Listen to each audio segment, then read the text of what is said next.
New media is transforming how Filipinos communicate and participate in development. It's not just about technology. It's about empowering communities to share their own stories and shape their future.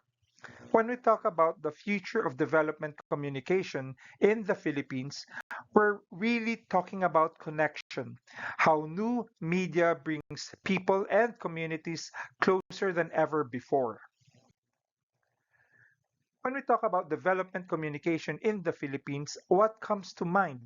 Maybe it's those radio dramas echoing through the barrios, the colorful posters about health campaigns, or the familiar community meetings held under the shade of a mango tree. Those were the voices of an earlier time, simple, direct, and deeply human. They weren't just communication tools, they were bridges of connection built on trust, shared stories, and collective understanding. But today, our stories are being told in a new space, one that's faster, wider, and more interactive. Welcome to the world of new media, of podcasts and internet radio, of ebooks, live streams, and social platforms that connect people from Luzon to Mindanao in seconds. This is the new meeting ground of communities, no longer bound by place, but united by shared voices and digital spaces. In the Philippines, this shift is massive. We are one of the most connected nations in the world. As of 2025, about 84% of Filipinos are online and nearly 78% are active on social media. That's millions of individuals reach with the power not only to consume information but to share, react, and reshape it. The modern Filipino is not just a listener anymore, but a storyteller and an influencer in the development process. This is where development communication, or DevCom, finds its new life. True DevCom has never been about one way messaging. It's about dialogue, about listening and participating. With digital tools, this exchange becomes easier and faster. Imagine a farmer in Bukidnon joining an online radio forum to share planting tips, or a teacher in Samar downloading free ebooks instead of waiting months for printed materials. That's participation in action. It's exactly what Nora Cabral, the mother of DevCom, envisioned decades ago, communication that empowers people to move from poverty to progress. Now, what makes a new media truly powerful is not just the technology, it's how it connects people, how it bridges voices and communities. The Food and Agriculture Organization reminds us, reminds us that the most effective communication strategies come from the hybrid systems, mixing traditional and digital tools.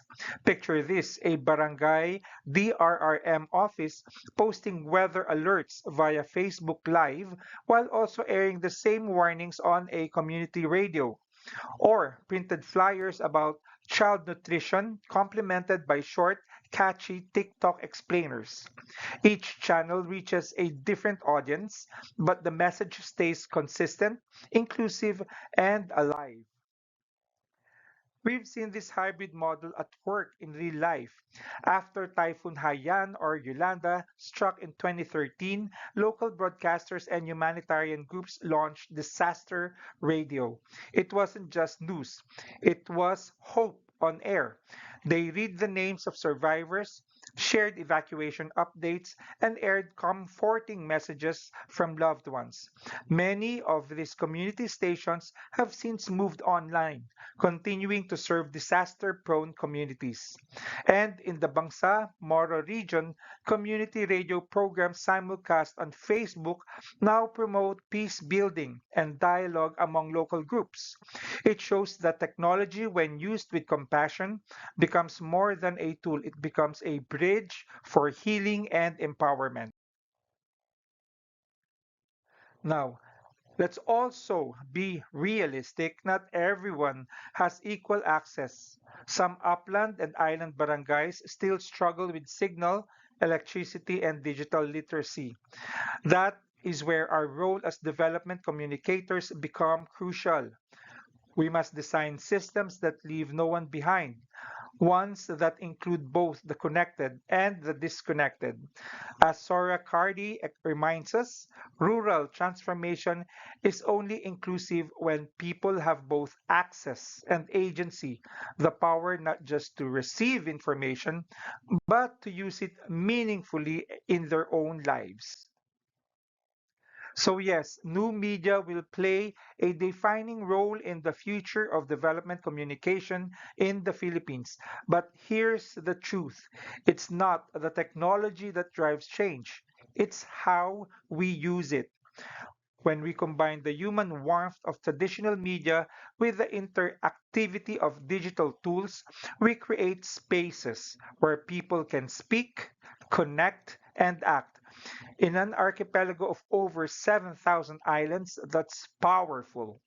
Every click, every post, and every shared story becomes part of a larger movement toward a more informed, resilient, and participatory Philippines.